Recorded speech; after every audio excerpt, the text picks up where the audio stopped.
ఇదిగోండి, ఈ లెటర్ చదవండి. మీ హార్ట్ ఫ్రెండ్ కోసమే ఈ బొకే నేనే రెడీ చేసి ఈ లెటర్ కూడా నేనే రాశాను. అవునా?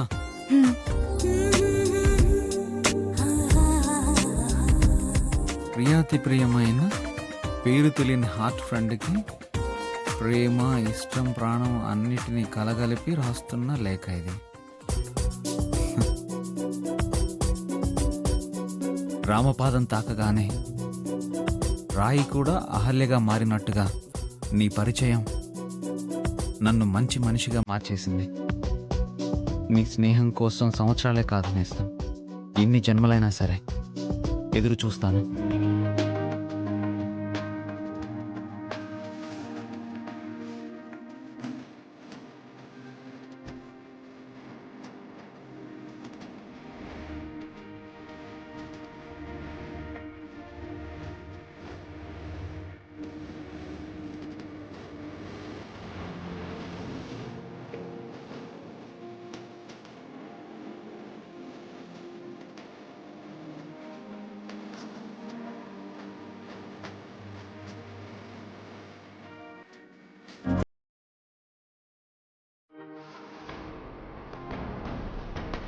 ఆ పైన ఎన్ని యుగాలైనా నీ ప్రేమ కోసం, నీ అంగీకారం కోసం ఎదురు చూస్తూ భరిస్తాను.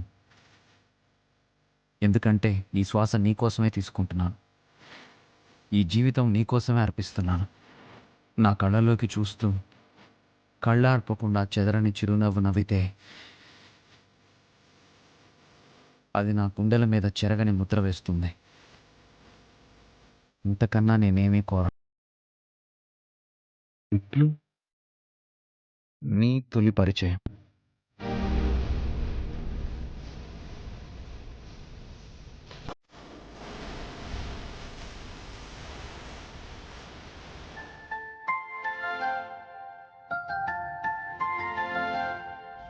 వంశీ సార్, మీ హార్ట్ ఫ్రెండ్ కోసం లవ్ లెటర్ రాసిన పిచ్చిదాన్ని నేనే సార్. నేనే మీ హార్ట్ ఫ్రెండ్ని. మీ హార్ట్ ఫ్రెండ్ని మీ పక్కన పెట్టుకొని నన్ను పక్కన పెట్టుకొని ఎక్కడెక్కడో తిరిగారు. నాకు నేనే మీ హార్ట్ ఫ్రెండ్ని అని చెప్పాలనున్నా లేని మనిషి మీద ప్రేమ చూపించాక ఈ ప్రేమ ఇలాగే ఉంటే బాగుండనిపించింది. నేను మీ హార్ట్ ఫ్రెండ్ అని తెలియకుండా ఉంటే బాగుండేదేమో సార్. మీరు నాకు దూరం అయ్యేవారు కాదేమో. చూసి చాలా రోజులవుతుంది. ఎక్కడున్నారు సార్? ఒక్కసారి కనిపించండి. ఈ వసుంధర ప్రేమిస్తే ఎలా ప్రేమిస్తుందో మీకు తెలుస్తుంది.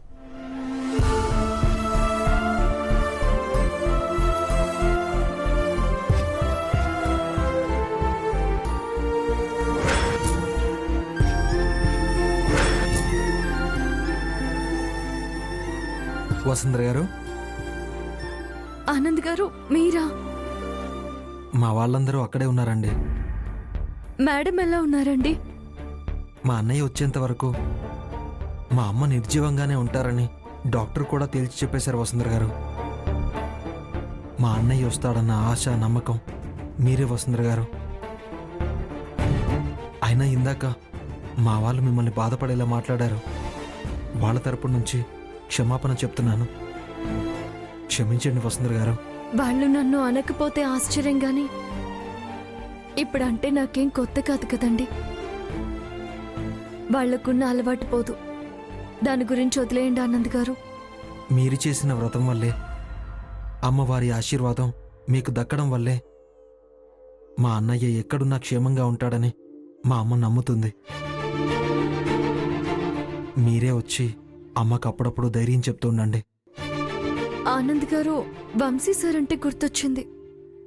వంశీ సార్ ఆ జోగేంద్రని చంపడానికి వచ్చాడని నాన్నమ్మకి చెప్పాడంట. అదెంతవరకు నిజమో నాకు తెలియడం లేదు. నిజమే ఆనంద్ గారు, జోగేంద్రని చంపడానికి వంశీ సార్ వచ్చారంట. వాణ్ణి పట్టుకుని చిత్తగొట్టాడంట. వాడు భయంతో చచ్చిపోయేలా ఉన్నాడు. ఏంటండి మీరనేది? అవును ఆనంద్ గారు, ఇది నిజం. నాన్నమ్మ దీన్ని అడ్వాంటేజ్ గా తీసుకుని ఆలస్యం చేయకుండా జోగేంద్రతో అక్క పెళ్లి చేయాలని చూస్తోంది. నిజమే అలెక్య గారు. అన్నయ్య ఎక్కడో ఒక చోట ఖచ్చితంగా ఉండే ఉంటాడు. మా ఇంట్లో వాళ్ళ మనసులు కరిగేంత వరకు ఇలాగే దూరంగా ఉంటూ వసుంధర గారిని కాపాడుతుంటాడు. ఆ, ఆనంద్ గారు, ఇంతవరకు వంశీ సార్ గురించి తెలియలేదు కదా. ఆయన పర్సనల్ అకౌంట్ నుంచి ఏదైనా ట్రాన్సాక్షన్ జరిగినా యూజ్ చేసినట్టుగా చూపిస్తుంది. పోనీ ఆయన అకౌంట్స్ ద్వారా ఆయన ఎక్కడున్నారో ఒకసారి ట్రేస్ చేయాల్సింది.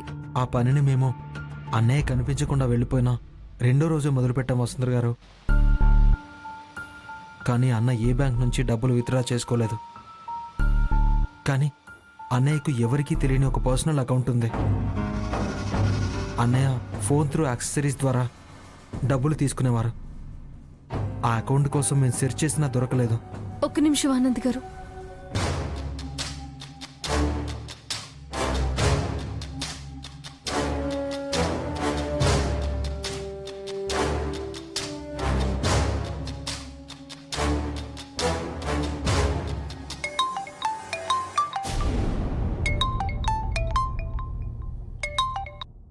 హలో, ఎవరు? హలో సార్, నా పేరు వసుంధర సార్. కాకర్ల వంశీకృష్ణ గారి సెక్రటరీని మాట్లాడుతున్నాను.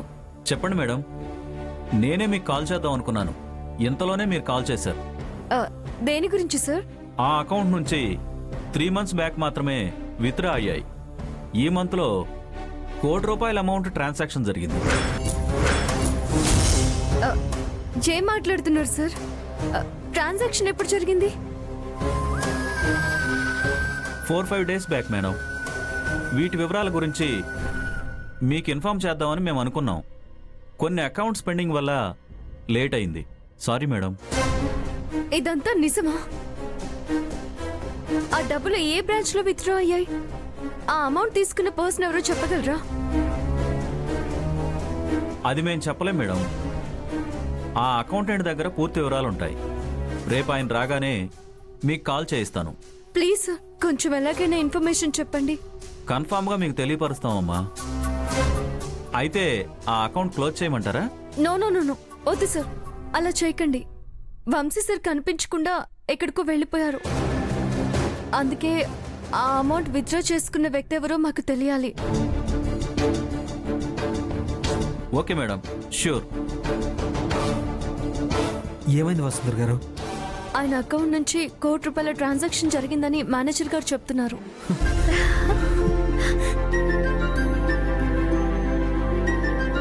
అంటే మా అన్నయ్య ఎక్కడ ఉన్నట్టే కదా వసుంధర గారు?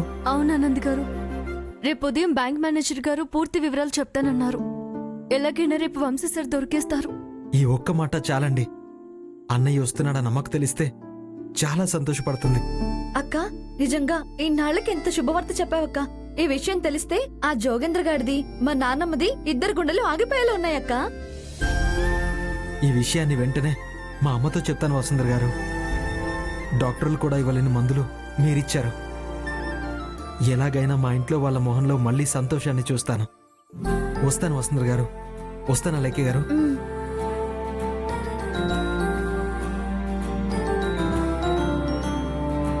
ఈసారి వంశీ సార్ వస్తున్నారక్క. మరోసారి ఆయన్ని దూరం చేసుకోకు. ఆయన రాగానే మీ పెళ్లి జరిగిపోవాలి. బాధ్యత భారాలున్నాయని వంశీ సార్తో చెప్పొద్దు. ఈసారి ఆయన ఎక్కడికి పోనివ్వనా లెక్క, నా పక్కనే దాచేసుకుంటా. రేపే ఆయన్ని చూడబోతున్నాను.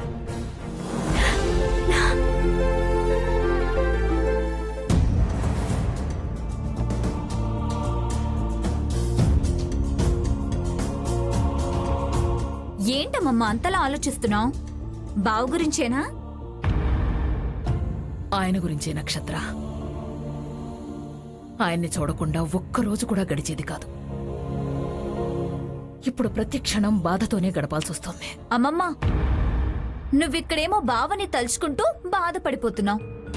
అక్కడ వసుంధర బావన్ దాచి భారీ ఎక్స్పెక్టేషన్స్ తో పద్మశ్రీ కోసం ట్రై చేస్తున్న జూనియర్ ఆర్టిస్ట్లా బావ ఎక్కడున్నాడో తెలియనట్టు తెగ యాక్టింగ్ చేసేస్తుంది. ఏంటి నువ్వు మాట్లాడుతోంది? నిజమమ్మమ్మా, అది బావన్ దాచిపెట్టిందని తెలిసిపోయింది. ఆ వసుంధర జీవితాన్ని పాడు చేసిన జోగేంద్ర ఉన్నాడు కదా, వాడినే బావతో చితకొట్టించిందంట. ఏంటి, జోగేంద్రని కొట్టాడా? అవునమ్మమ్మా, వాడే చెప్పాడు.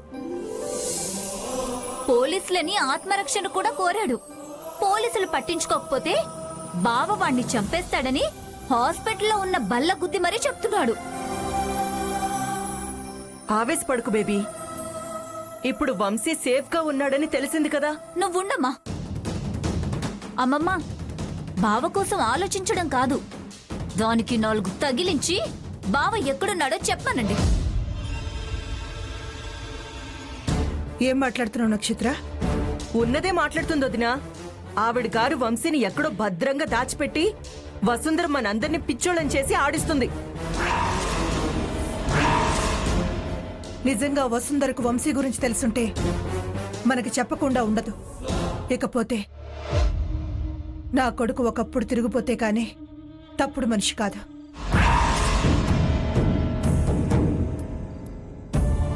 వంశీ వసుంధరల గురించి నాకు తెలుసు. వాళ్ళు కపట నాటకాలు ఆడరు. వాళ్ళ మీద నాకు ఆ నమ్మకం ఉంది. నానమ్మా,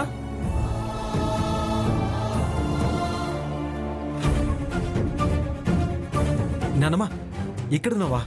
ఆనంద్, అన్నయ్య ఏమయ్యాడో అని మీరందరూ దిగులు పడుతున్నారు కదా నానమ్మా. ఇక దిగులు అక్కర్లేదు. అన్నయ్య సేఫ్గా ఉన్నారని తెలిసింది.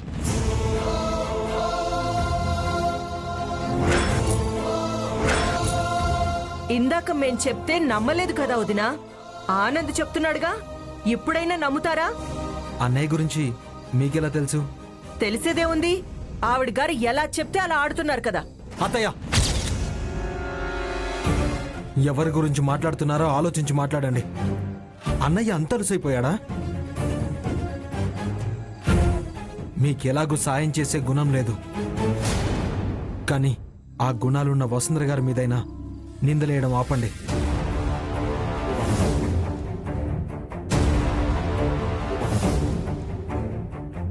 అమ్మా, అన్నయ్య 2 days బ్యాక్ తన పర్సనల్ అకౌంట్ నుంచి డబ్బులు డ్రా చేశాడంట.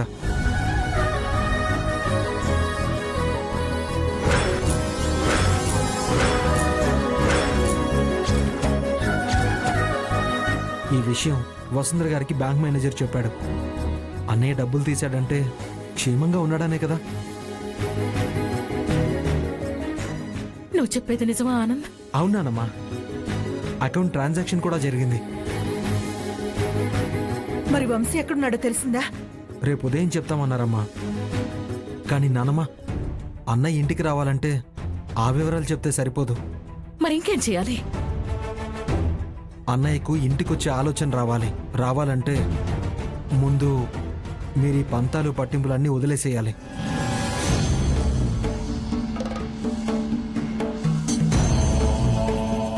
తన ప్రేమను గెలిపిస్తామనే ధైర్యాన్ని నింపాలి. నా మాట వినండి. వసుంధర గారితో పెళ్లి జరిపిస్తామని ఇప్పుడే పేపర్లో ప్రకటన ఇద్దాం. అన్నయ్య ఎక్కడున్నా వచ్చేస్తాడు.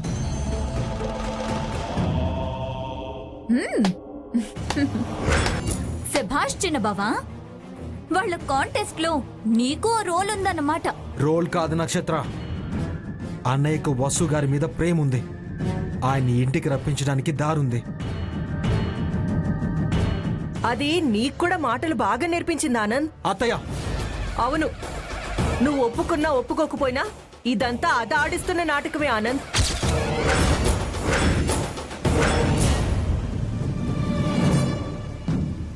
అమ్మా, వదినా, వంశీ ఎక్కడున్నాడో దానికి ఖచ్చితంగా తెలుసుంటుంది. అడగాల్సిన పద్ధతిలో అడిగితే అదే చెప్తుంది. ముందు ఆ పనేదో చూడండి. వసుంధర ప్రాణం పోయినా అలా చేయదు. అమ్మా, వీళ్ళతో మాటలు అనవసరం. మీరు చెప్పండి. ఇప్పుడే పేపర్ వాళ్ళతో చెప్పి ప్రకటన వేయిస్తాను. టీవీలలో, ఎఫ్ఎంలలో అన్నిట్లో ప్రకటన వేస్తే ఏదో ఒకటి చూసి అన్న ఇంటికి వస్తాడు. అందరికీ తెలిస్తే అత్తయ్య లాంటి వాళ్ళు పరువు పోయిందని ఎగతాళి చేస్తారు. మంచివాళ్ళు ఒక అమ్మాయికి జీవితం ఇచ్చారని మెచ్చుకుంటారు. ఎలా ఉండాలో మీరే చెప్పండి. వదిలేయ్ ఆనంద్, ఆ విషయాన్ని ఇంతటితో వదిలేయ్. ఏ విషయం ఏంటనేది రేపు తేలిపోతుంది కదా. అప్పుడు ఎవరికి ఏం చెయ్యాలో, ఎవరిని ఏం చెయ్యాలో చెప్తాను. ఆయన క్షేమంగా ఉన్నారనే నమ్మకం కుదిరింది. ప్రస్తుతానికి అది చాలు. ఇక తెల్లవారితే ఎక్కడున్నారో తెలుసుకోండి.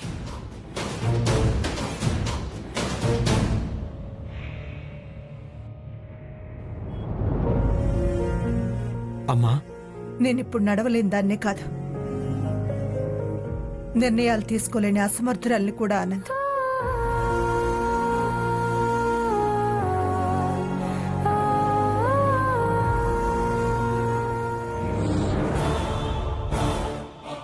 దానికి వంశీ గురించి తెలియదని మాకు కూడా తెలుసులే. కానీ వసుంధర మంచిదని అమ్మకి తెలియకూడదు. కావాలంటే దానిపై కోపం బాగా పెంచాలి. మీ అత్తయ్యకున్న నమ్మకాన్ని తగ్గించాలి. కొంచెం కష్టపడితే ఈజీగా మేనేజ్ చేయొచ్చు బేబీ. అప్పుడే కదా బావతో నా పెళ్ళయ్యేది. మ్మ్.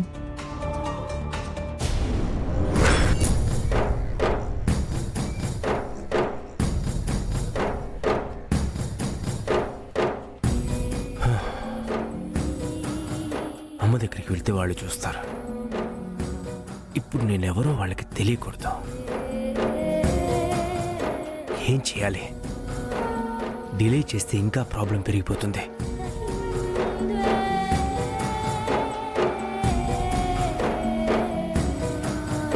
వీలైనంత త్వరలో వంశీ గారి ప్లేస్లోకి వెళ్ళిపోవాలి. హా.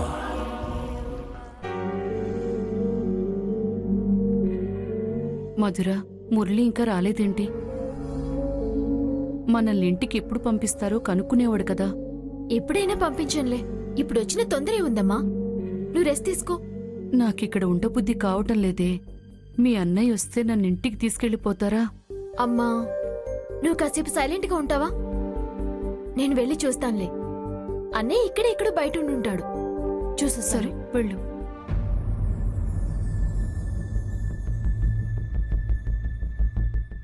ఇక్కడే ఉన్నావా అన్నయ్య? ఆ, అవునమ్మా, ఏమైంది? అమ్మ దగ్గరికి రాకుండా ఇక్కడేం చేస్తున్నావు? అదే ఎందుకలా ఉన్నావు? అదే చెప్పాను కదమ్మా, దగ్గుగా ఉందని. అమ్మ దగ్గరికి వస్తే ప్రాబ్లం కదా, అందుకే ఇక్కడ ఉన్నా. ఏం పర్లేదన్నయ్య, అమ్మే కదా. అమ్మ గది కూడా మార్చారు. పైగా అమ్మ ఒక్కతే ఉంది. రా అన్నయ్య, వెళ్దాం.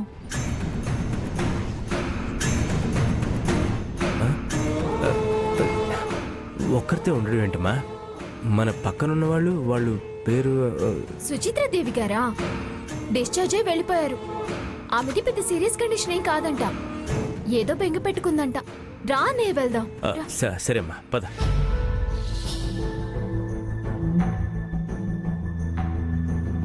అమ్మా, ఎక్కడికి వెళ్ళావురా? ఇప్పుడు ఎలా ఉందమ్మా? పర్లేదు నాన్న, బానే ఉంది. మనం ఇంటికి ఎప్పుడు వెళ్తాంరా? రేపే డిశ్చార్జ్ చేస్తా అన్నారమ్మా. అయితే నువ్వు ఇంటికెళ్ళి పడుకో మురళి. ఇక్కడ మధుర ఉంటుందిలే. ఆ, లేదమ్మా, నేనే ఈరోజు ఇక్కడ ఉంటాను.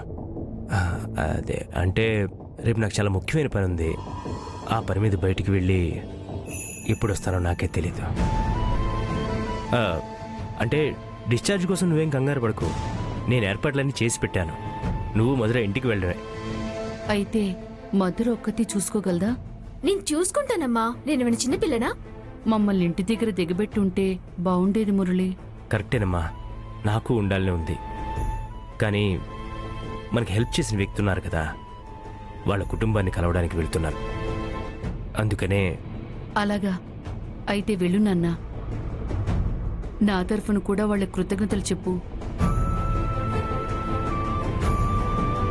నా నమస్కారాలని మరీ మరీ చెప్పు మురళి. తప్పకుండా చెప్తానమ్మా. సరే, నువ్వు జాగ్రత్త. మధురా, రేపు డిశ్చార్జ్ అయ్యాక అమ్మని జాగ్రత్తగా చూసుకో. నేనున్నాను కదన్నయ్య, యూ డోంట్ వరీ. అమ్మా, నేను చిన్న పని చూసుకొస్తాను. సరే. వదరా సారో, పేషెంట్ ఇలా హ్యాండిల్ చేయకూడదు సారో. రేయ్, ఆడపిల్ల జీవితం నాశనం చేసిన నీకు ఉరేస్తారా? ఇంకా నీ బాడీ మీద మమకారం ఉందా? ఇన్స్పెక్టర్ గారు, ఈ జోగేంద్ర తక్కువ అంచనా వేశారు మీరు. ఈ పోలీస్ స్టేషన్ నాకు కొత్త ఏం కాదు. రేయ్, నీలాంటి వాడిని కొట్టకుండా వదిలేయడం నాకు కొత్తేరా.